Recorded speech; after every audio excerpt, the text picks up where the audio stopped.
고린도전서 두 번째 시간입니다.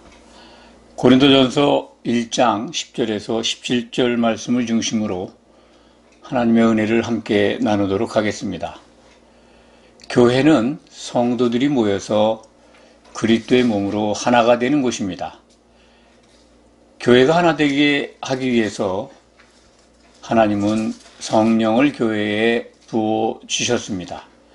성령은 하나 되게 하시는 분입니다. 그렇기 때문에 교회에 모인 성도들이 함께 성령을 마시고 신앙생활을 한다면 분쟁이나 다툼이 있을 수 없습니다. 고린도전서 3장 12장 13절을 보면 그래서 우리가 모든 성도들이 한 성령을 마시게 하셨다라고 하는 말씀이 기록되어 있습니다. 그런데 오늘 말씀을 보면 고린도 교회에 분쟁이 일어나고 있습니다. 분쟁의 원인은 참으로 어처구니 없게도 물세례 때문에 일어나고 있음을 우리가 확인할 수 있습니다. 교회는 10절의 말씀을 보면 한 마음과 한 뜻과 그리고 한 말을 가지고 온전히 합해져야 하는 그러한 곳입니다. 예수님의 생각으로 하나가 된다면 이루어갈 수 있는 하나님이 가장 기뻐하시는 교회로 우리가 완성돼가는 그러한 과정을 이룰 수가 있습니다. 하나님의 뜻이 무엇인가를 오늘 그 10절 말씀을 통해서도 우리가 다시 한번 확인하게 됩니다. 우리가 같은 말을 하고 그리고 분쟁이 없이 같은 마음과 같은 뜻으로 온전히 하나가 되어야 한다는 것을 알 수가 있습니다. 교회는 그런 곳입니다. 그런 것들을 이루어야 하나님의 선이 이루어지는 것이고 하나님의 뜻을 성취하는데 우리가 쓰임받게 됩니다. 우리가 교회로 부름을 받은 것은 하나님께로부터 부르심을 받은 것은 하나가 되기 위해서 모였습니다. 그런데 하나가 되기 위해 모인 성도들이 분쟁을 하고 다툰다면 하나님이 원하시는 교회의 건축에 역행을 하는 그러한 참으로 해서는 안 될, 나타나서는 안 되는 그러한 일들을 우리가 하게 되는 것입니다. 오늘 말씀을 보면 이 성령이 충만해야 하는 교회에 하나 되게 하시는 분이 역사하는 곳에서 다툼과 분쟁이 일어나고 있습니다. 다툼과 분쟁의 원인은 물세례입니다. 성경은 세례를 하나라고 우리한테 일러줍니다. 물론 예수님이 이 땅에 오셨을 때 앞서 보냄을 받은 세례 요한이 물세례를 베풀었습니다. 예수님도 물세례를 받으셨습니다. 물세례를 받는 과정에서 예수님은 성령 세례를 받으셨습니다. 그것은 복음서에 자세히 기록이 되어 있습니다. 세례 요한은 자신이 물세례 주는 것에 대해서 회개하게 하기 위해서 물세례를 주고 또 물세례를 주게 하신 분께서 하나님 아버지시죠? 하나님께서 일러주시기를 물세례를 베풀다 보면 성령으로 세례 베풀 이가 나타나게 될 것이다. 그래서 세례 요한은 그를 성령으로 세례 베풀 분을 이스라엘에 나타내고자 물세례를 주고 있노라라고 증언한 바가 있습니다. 요한복음 1장 31절에 기록된 말씀을 우리는 기억을 합니다. 그런데 고린도 교회에 그 물세례가 성도들 간에 분쟁의 씨앗이 되고 있습니다. 각자 자기 자신이 받은 물세례를 준 분, 그거에 따라서 분파가 생기고 있습니다. 나는 바울에게, 나는 아볼로에게, 나는 게바에게, 또 어떤 분들은 그리스도께 속한 자라고 이렇게 주장을 하면서 분쟁을 하고 있었던 것 같습니다. 물세례는 신약 성경에 기록된 대로 에베소서 4장 5절에 보면 세례가 하나라는 말씀을 통해서 우리에게 필요한 세례가 정말 무엇인가를 생각하면 물세례는 의미가 없는 예수님이 이 땅에 오셨을 때 세상에 드러내기 위해서 하나님이 사용하신 방법인 것을 알 수가 있습니다. 그러니까 요한의 세례가 성경이 말씀하는 그 유일한 세례, 그 물세례인 것이 아니고 우리가 성경 속에서 받는다면 물세례가 아니고 성령 세례임을 알 수가 있습니다. 그러니까 물세례는 용도가 끝난 거죠. 그런데 물세례는 2000년 동안 지금까지 교회의 아주 중요한 믿음의 요소이고 또 성도가 되어가는 과정이고 그렇게 교회는 인식을 하고 있고 그렇게 가르쳐 왔습니다. 물세례가 어쩌면 가장 중요한 성령 세례를 덮고 있습니다. 세례가 하나라고 하는 말씀을 주목하시기 바랍니다. 그보다 더 중요한 것은 예수님이 승천하시기 전에 11 제자들한테 말씀하신 내용, 사도행전 1장에 기록되어 있습니다. 요한은 물로 세례를 베풀었지만 너희는 몇 날이 못 가서 성령으로 세례를 받으리라 라고 하신 예수님의 말씀을 우리는 꼭 기억해야 합니다. 그러니까 요한은 물세례를 베풀었지만 너희가 받아야 될 세례는 성령 세례라는 것입니다. 이 성령 세례가 진짜 세례입니다. 물세례는 하나님의 섭리 가운데 있었던 과정이었습니다.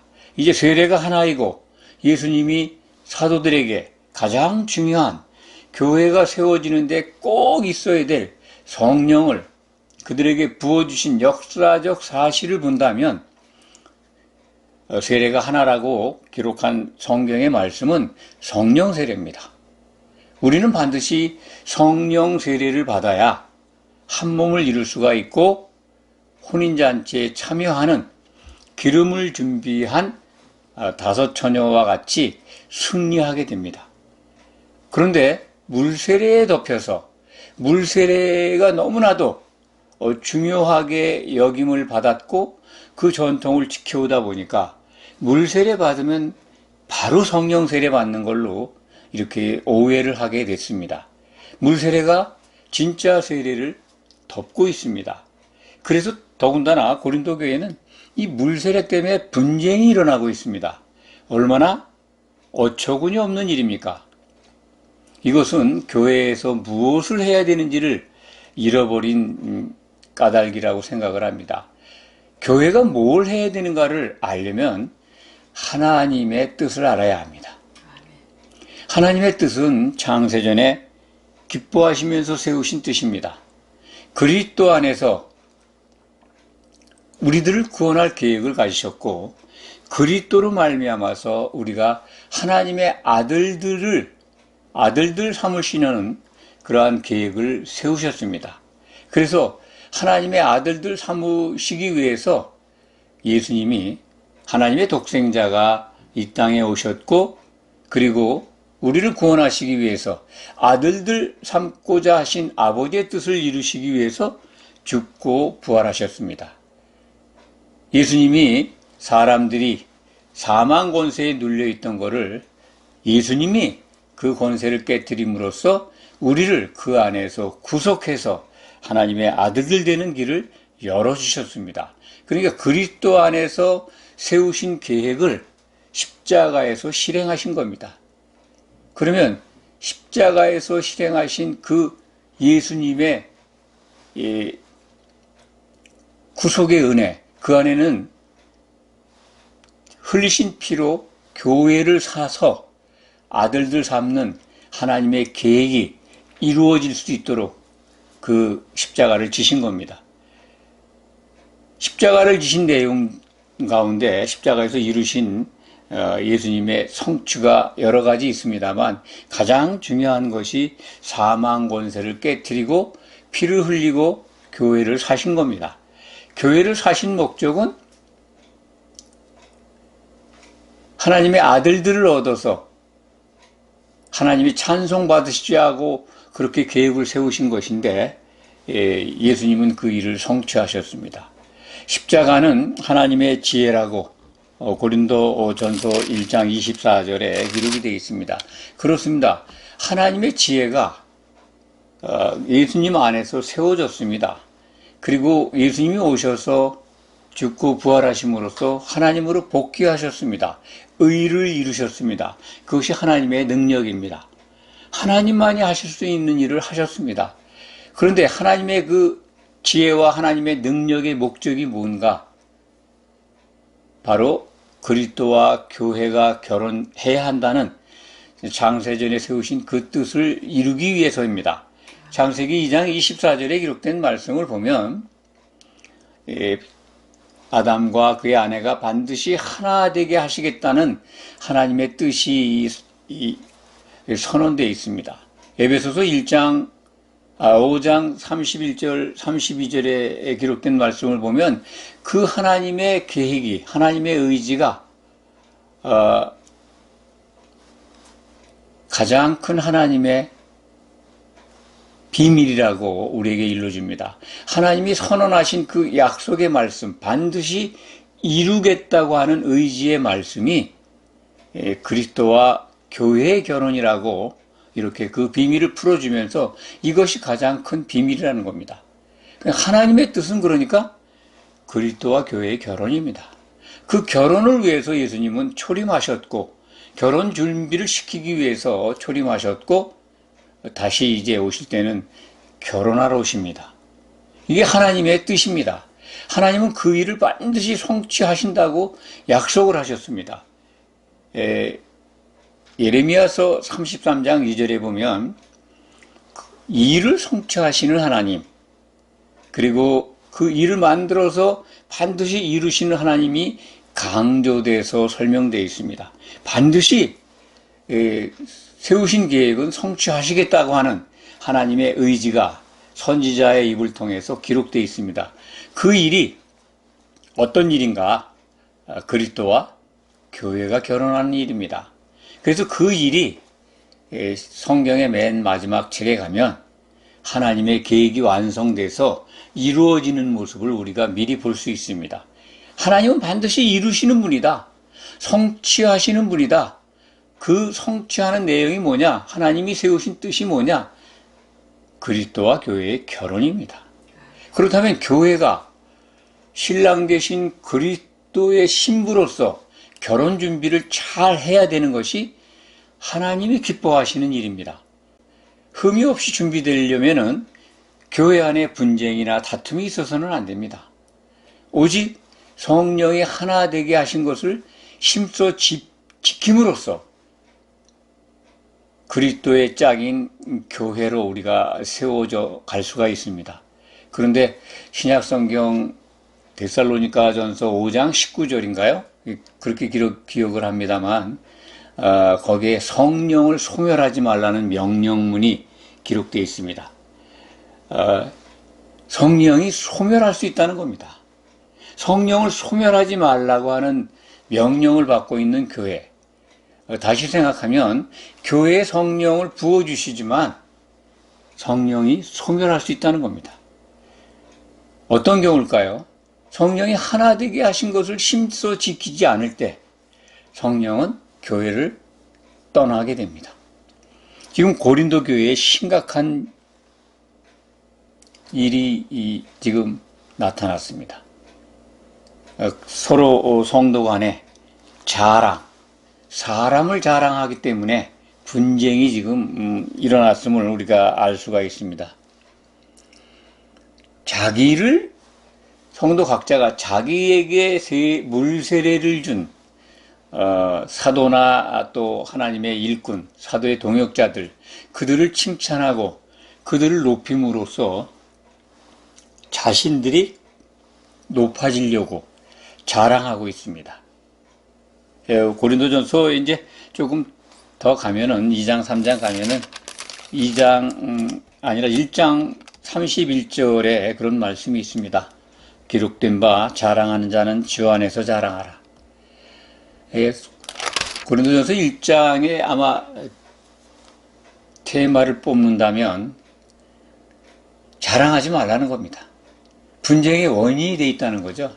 그래서 자랑하려면 그리스도 안에서 자랑하라 라는 말씀입니다. 그리스도 안에서 자랑하라고 하는 것은 오직 우리가 뽐내고 자랑해야 될 분은 그리스도뿐이라는 겁니다. 하나님께 영광 돌리는 일이죠. 그런데 사람들을 물세례 준 분들을 자랑하고 있습니다. 성령 세례 받은 것을 참 자랑하고 감사하고 하나님께 영광을 돌려야 되는데 물세례 받은 거를 자랑하고 있습니다. 그러니 사도 입장에서 보면 얼마나 기가 막힌 현상이겠습니까? 그래서 오늘 말씀을 13절부터 보면은 그리스도께서 어찌 나뉘었느냐? 바울이 너희들을 위해서 십자가에 박혔느냐? 내가 몇 사람밖에는 물세례 준 적이 없는데 그거 정말 제가 자기 자신이 감사하게 생각한다. 어떤 부분에서 보면 이런 측면에서 보면은 물세례가 성령 세례를 덮고 있는 오늘날의 현상을 보면 초대교회 때 사도들의 부분적인 실수도 있었다고 봅니다. 물세례를 계속 베풀었습니다. 그것은 이제 요한의 세례, 또 예수님도 물세례를 받았기 때문에 그런 것에서 자유롭지 못했던 것 같습니다만 나중에 사도들은 아마 깨달았을 겁니다. 그래서 이런 말씀을 기록한 거죠. 성령 세례만이 진짜 세례다. 너희는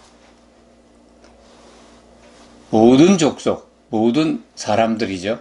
이방인까지 포함해서 세례를 베풀고 제자로 삼으라 하는 명령을 하시는데 그 현재형 명령입니다. 세례를 베푸는 게 물세례는 의식이지 않습니까? 오늘날 우리가 하는 게 그냥 뭐 물속에 들어갔다 나온다든지 아니면 물을 이렇게 머리에 찍어 발라서 물세례를 주는데 그런 일회성 세례가 아닙니다. 마태복음 28장에 기록되어 있는 그 세례를 베풀라고 하는 명령은 계속 진행형입니다. 항상 성령에 잠기게 하라는 말씀입니다. 물세례 베풀고 복음을 전해서 제자를 삼으라 그런 말씀이 아닙니다. 그러니까 잠기게 해야 되는 겁니다. 성령에. 그러니까 사도들은 이제 우리가 그들의 말을 듣고 교회에 예수님의 이름으로 부름을 받고 모이면 성령을 함께 마실 수가 있습니다. 예수님이 마태복음 18장 20절에 사도들한테 제자들한테 하신 말씀을 우리가 기억할 필요가 있습니다. 두세 사람이 내 이름으로 모인 곳에 나도 그들 가운데 있겠다라고 약속하셨습니다. 그들 가운데, 그들 마음속에 각자에게 들어가겠다는 말씀이 아니라 성도들이 예수님의 모임으로 모인 교회를 이루면 그 가운데 성령이 충만하게 역사하시겠다는 겁니다. 그러니까 우리는 예수님의 이름으로 모이면 성령을 함께 마실 수가 있고 기름을 준비한 처녀로서 예수님의 그 짝이 되는 어린 양의 신부가 되는 하나님이 기뻐하시는 흠이 없는 어린 양의 아내로 신부로 준비할 수가 있습니다. 이것이 더 중요한 겁니다. 제일 중요한 거죠. 우리가 신앙생활하는 것이 목적이 예수님의 신부로 준비되기 위해서 이렇게 부름을 받았고 사도들이 한 말씀을 주목해서 보는 겁니다. 그런데 물세례에 빠져가지고 성령 세례를 놓친다면 또 물세례 준 사람들을 서로 자랑하다가 교회가 분쟁하고 있다면 얼마나 기가 막힌 일입니까? 현재 이 현상은 2000년 동안 교회 안에 전통으로 굳어졌습니다. 이것이 가장 중요한 믿음의 과정으로 또 굳어져 왔습니다. 물세례 받아야 교회는 세례교인으로 인정을 하고 교회에 참여하는데 권리와 의무가 정식으로 부여되는 그러한 관행을 지속해 왔습니다. 물세례가 기준된다면 참으로 난감한 일이 아닐 수가 없습니다. 이제 우리는 이것을 바로 잡아야 합니다. 오늘 말씀 고린도전서 1장 17절 한번 읽겠습니다. 그리스도께서 나를 보내심은 세례를 베풀게 하려 하심이 아니요 오직 복음을 전하게 하려 하심이다. 복음을 전해서 그 말씀을 듣는 자들로 하여금 성령에 잠기게 하도록 하신 하나님의 말씀을, 예수님의 명령을 지키고자 하는 말씀입니다. 그걸 지키고 있다는 거죠. 물세례, 사도들이 초창기에 아마 물세례를 주었습니다만 그 다음에는 아마 물세례를 주지 않았을 거라고 저는 확신합니다. 성령 세례를 받아야 되는, 그걸 받도록 사도들은 복음을 전하고 있습니다. 우리가 갖고 있는 신약 성경입니다. 그 신약 성경을 봄으로써 우리는 성령에 잠길 수가 있습니다. 예수님의 이름으로 두세 사람이 모여서 사도들의 말을 듣는다면, 신약 성경을 주목한다면 우리는 성령에 잠기게 되고 하나님이 기뻐하시는 교회로 세워져 가고 어린 양의 신부로 완성이 되어서 예수님 다시 오실 때 혼인잔치에 들어가게 됩니다. 이것이 우리가 하나님의 선을 이루어가는 과정이고 꼭 그렇게 돼야 합니다. 오늘 말씀을 통해서 우리는 성령 세례만이 진짜 세례인 것을 다시 한번 마음에 새기시기 바랍니다. 물세례, 관행적으로 전통적으로 받아왔지만 그것은 우리가 하나님의 선을 이루어가는데, 또 우리가 온전한 구원인 혼의 구원을 이루어가는데 어린 양의 신부로 준비되는 가는 가운데 아무런 관계가 없습니다. 그 믿으시기 바랍니다. 납득할 수 없지만 성경의 기록을 폄하하거나 자의적으로 해석하거나 인정하지 않거나 그러면 안 됩니다. 세례가 하나라는 말씀만 기억하시기 바랍니다. 그렇다면 실수하지 않을 것입니다. 기도하겠습니다.